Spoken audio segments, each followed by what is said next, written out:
ওকে এই খাবারটা দিয়ে থাকি। এই খাবারটা হচ্ছে বিড়ালদের অনেক উপকারী একটা জিনিস।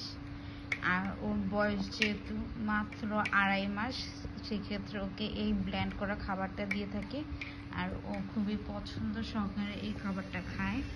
এটার মধ্যে হচ্ছে ভাত, আলু আর হচ্ছে চিকেন, কিছুটা মুরগির মাংস আর হচ্ছে কলিজাটা ব্লেন্ড করে দিই, যার জন্য এটার কালারটা অন্যরকম আসে। মুরগির কলিজাটা দিয়ে থাকি।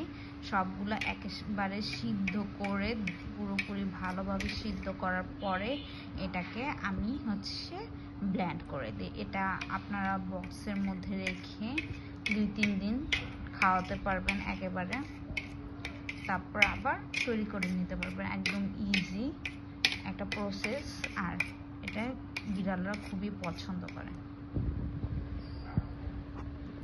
এই তো দেখতেই পাচ্ছেন ওয়ান্ডা খাচ্ছে, খুবই খুবই খুবই ভালোভাবে খাচ্ছে, অনেক মজা করে খাইতেছে।